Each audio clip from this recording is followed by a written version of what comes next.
Olá! Nesse vídeo vamos resolver esse exemplo do conteúdo estática dos fluidos, parte de manometria.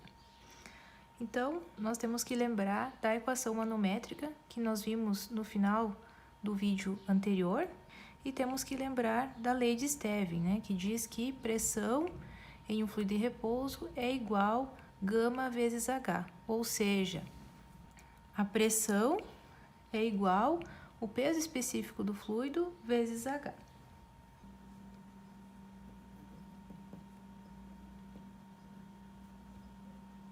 Então, nós temos uma figura que mostra um reservatório com uma camada de água, outra de óleo e outra de ar. Esse reservatório está fechado e na parte superior nós temos um manômetro metálico que vai estar indicando uma pressão, né? A pressão no topo desse reservatório, pressão PM. Vejam que a água contida nesse reservatório flui para uma tubulação, né? Então, temos um ramo aqui à direita, contendo água, e aqui nós temos um ângulo de 30 graus. Bom, então, dado o esquema da figura, qual é a leitura no manômetro metálico? E qual é a força que age sobre o topo do reservatório? Então, primeiro nós temos que encontrar a leitura desse manômetro metálico, qual é essa pressão, e depois, com a pressão, nós vamos encontrar a força, né, que age no topo desse reservatório. Então, para encontrar a pressão desse manômetro metálico, nós vamos utilizar a equação manométrica, como nós vimos no vídeo anterior. Então, sempre começando pelo lado esquerdo, né, onde nós temos PM, nós vamos somar as pressões das colunas descendentes e subtrair a pressão da coluna ascendente, né? Então, começando aqui por PM, né? Eu vou colocar aqui, passo 1, determinar PM. Então, minha equação manométrica começa pelo ponto PM, né, que eu tenho à esquerda. Eu tenho coluna de fluido abaixo, né, desse ponto. Então, eu vou usar o sinal positivo. PM mais. O que eu tenho abaixo? Tem uma camada de ar, né, só que aqui não foi dado o peso específico, né, desse ar e também não foi dada essa altura. Bom, nesse caso, a gente pode desprezar, né, o efeito dessa coluna de ar, né, porque como nós vimos no vídeo anterior, os gases, eles têm um pequeno peso específico. Então, esse peso específico multiplicado por uma altura pequena não vai representar tanto em termos de pressão, tá? Então, no caso do ar, aqui como nós não temos esse dado, e o peso específico dos gases pode ser desprezado, nós podemos desconsiderar, tá? Aí eu tenho aqui mais, vou continuar descendo, né, nesse reservatório, então eu uso o sinal de mais. O que eu tenho abaixo dessa coluna de ar? Tenho óleo, tá? Então, o que vai ser a pressão, né, devido a essa camada de óleo? Vai ser gama do óleo, peso específico desse óleo, né, que foi dado 8.000 Nm por metro cúbico, vezes a altura dessa camada de óleo. Então, vou colocar HO de óleo. Tenho mais coisa abaixo, né, água. Então, vou continuar descendo, então, eu vou usar o sinal de mais. Tenho aqui, então, uma camada de água de 20 centímetros e a água, né, eu conheço o peso específico, que é de 10.000 Nm por metro cúbico.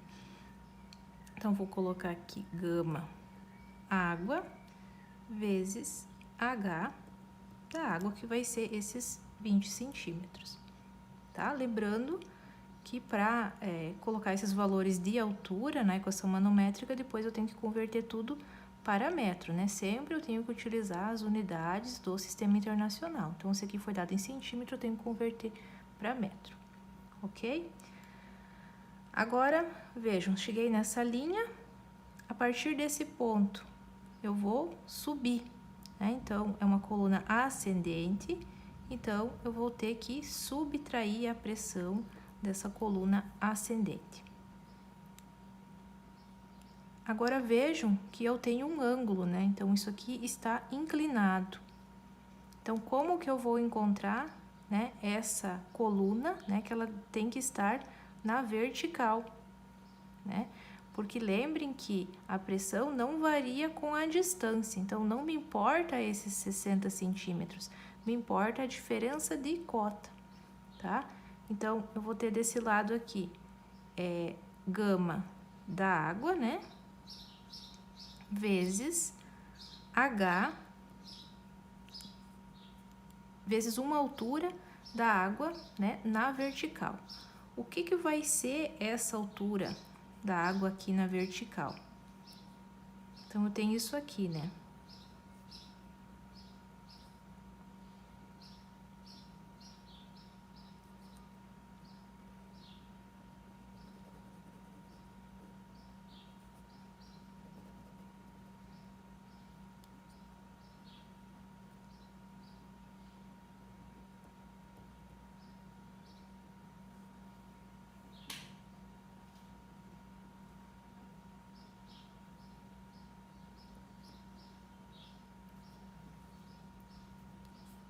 Eu sei que seno de 30 graus vai ser igual ao quê? Cateto oposto sobre hipotenusa, que é 60 centímetros, ou 0,6 metros.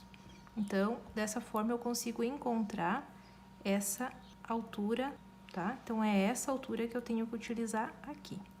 Então, essa altura é 0,6 vezes seno de 30 graus.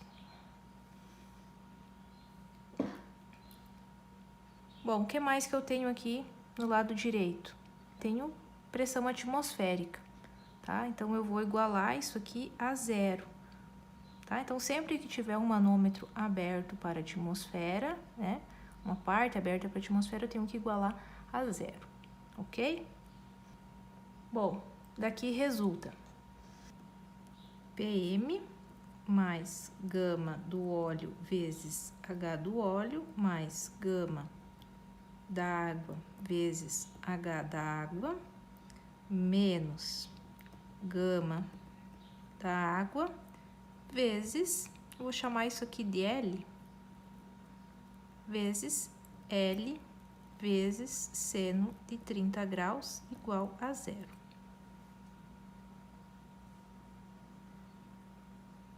Então, posso escrever aqui de outra forma, PM, né, que eu quero obter, PM é igual isto aqui menos isto aqui, correto?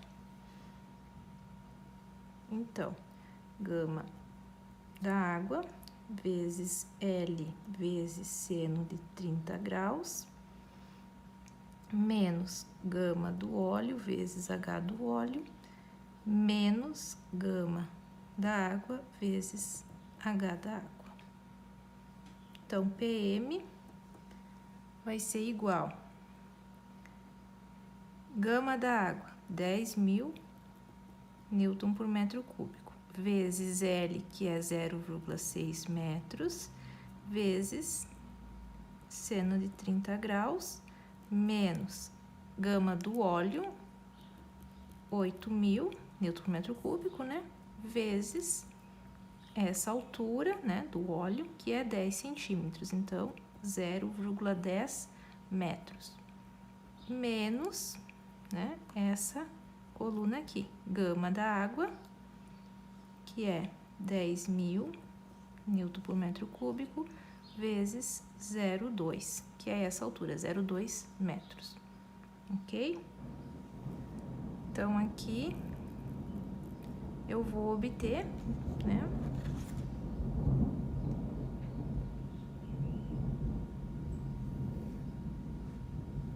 um valor de 200 Newton por metro quadrado, que eu sei que isso aqui, Newton por metro quadrado, é Pascal.